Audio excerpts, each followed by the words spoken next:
नमस्कार. वास्तूमध्ये मी श्वेता मेहेंदे तुमचं हार्दिक स्वागत करते. घरातली ऊर्जा ही आपल्यावर खूप प्रभाव पाडत असते, मग ती चांगली असो किंवा वाईट. पण अर्थातच वाईट ऊर्जा ही वाईट परिणामच करते. पण मग त्यावर उपाय काय? विचारूयात आपल्या वास्तुतज्ञ स्मृती पांचाळ हिला. नमस्कार स्मृती, कार्यक्रमात तुझं स्वागत. थँक्यू. मला सांग, घरातली ऊर्जा म्हणजे काय आणि ती आपल्यावर परिणाम कसा करते? मुळामध्ये घरामध्ये ज्या लहरी ज्या असतात यांनाच ऊर्जा असं संबोधलं जातं. आता लहरी म्हणजे तरी काय, जर बघतो की अमावास्या पौर्णिमा जे असेल त्यावेळेला सायकिक लोक जी असतात यांना अटॅक्स येतात. हे हवेतल्या लहरींमुळे होतात. त्यामुळे आपण चंद्र जे आहे याला इंग्लिशमध्ये ल्युना असं संबोधलं जातं आणि जी सायकिक लोक जी असतात यांना ल्युनॅटिक या नावाने संबोधलं जातं. आणि वास्तूमध्ये तर लहरींना अतिशय महत्त्व आहे. जितक्या लहरी चांगल्या तितकं घरातलं कुटुंब जे आहे किंवा कुटुंबातले सदस्य जे आहेत यांच्या सुखशांतीसाठी त्याचे पॉझिटिव्ह रिझल्ट्स आलेले आपल्याला दिसून येतात. मात्र जितक्या लहरी डाऊन झालेल्या आहेत किंवा नकारात्मक लहरींची उत्पत्ती जी आहे ही घरामधल्या व्यक्ती ज्या आहेत यांच्याही तन मनावरती वाईट परिणाम करताना आपल्याला दिसत असते. त्यामुळे लहरी चांगल्या किंवा लहरी वाईट होणं हे आपल्या वास्तूशी जेवढं निगडीत आहे, त्याचबरोबर त्या वाईट झालेल्या म्हणजे दूषित लहरी ज्या आहेत यांना पुन्हा मंगलकारी करणं हे आपल्या हातामध्ये आहे. आता घरामध्ये दूषित लहरी ज्या आहेत हे कसं ओळखायचं? तर सर्वसाधारणपणे तुमच्या आठवड्याचे जर तुम्ही 5 दिवस तपासलेत व्यवस्थित, जर तुमच्या घरामध्ये सतत वादविवाद होत असतील, जर घरामधली आर्थिक आवक जी असेल ही जर तुम्हाला खालावत गेलेली अशी दिसत असेल, त्याचबरोबर घरामधली लहान मुलं जी आहेत यांची शैक्षणिक पात्रता जी आहे ही कमी होताना दिसत असेल, तर आपल्या घरामध्ये काहीतरी चुकतंय, काहीतरी वास्तुदोष आहे हे तर पाहावंच.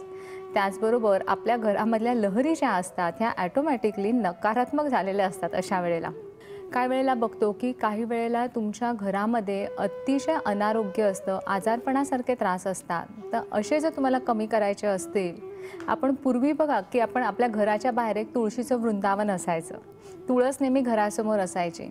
तर ही तुळस ठेवण्यामागचं शास्त्रीय कारण काय होतं की तुळस जी असते ही नेहमी हवा शुद्ध करत असते. त्यामुळे ती तुळस जी आहे ही घराच्या अवतीभोवती जर तुम्ही लावली तर तुमच्या घरात शुद्ध हवा येतो. तर आजकालच्या फ्लॅट सिस्टीममध्येही जर तुम्ही तुळशीचं एखादं रोप जे आहे हे घरामध्ये पूर्व किंवा ईशान्येच्या बाल्कनीत, अर्थात बाल्कनी नसेल तर खिडकीमध्ये जर तुम्ही ठेवलं तर तुमच्या घरामधली हवा शुद्ध होण्यासाठी त्याचा निश्चितच फायदा होत असतो. मात्र घरामध्ये भरामभर सगळे झाडं ठेवून आहेत, किंबहुना काही वेळेला कन्सल्टिंगला आम्ही जातो तर काही घरातल्या व्यक्ती ज्या असतात त्यांना झाडांची खूप आवड असते. त्याच्यामुळे घरामध्ये जिथे बाल्कन्या असतील तिथे ते सगळे झाडं ठेवत असतात.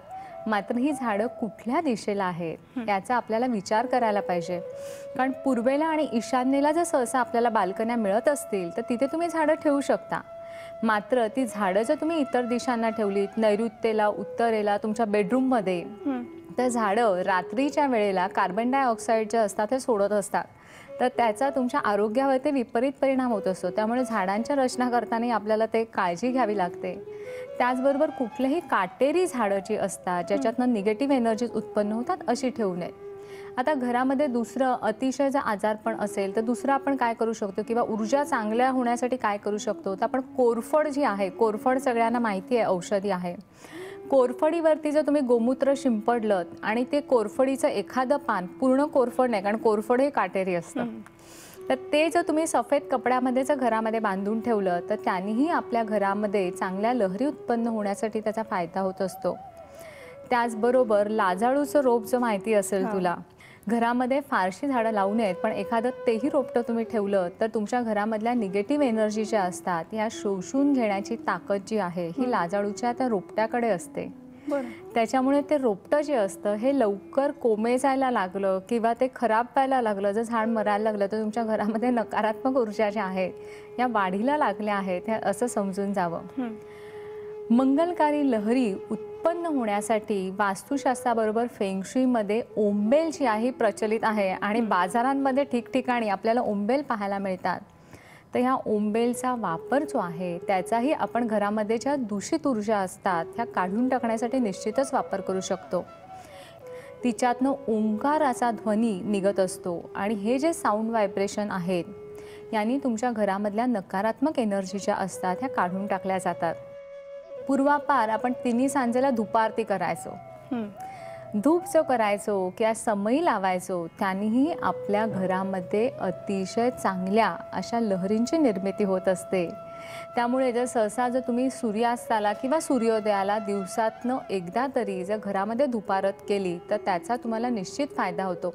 घराचे कोपरे आणि कोनाडे आहेत ना त्याच्यामध्ये जास्तीत जास्त नकारात्मक ऊर्जा ज्या असतात ह्या तिथे फ्रीज झालेल्या असतात, बसलेल्या असतात. तर कानाकोपऱ्यातनं कचरा जो आहे हा निश्चितच रोज काढून टाकावा.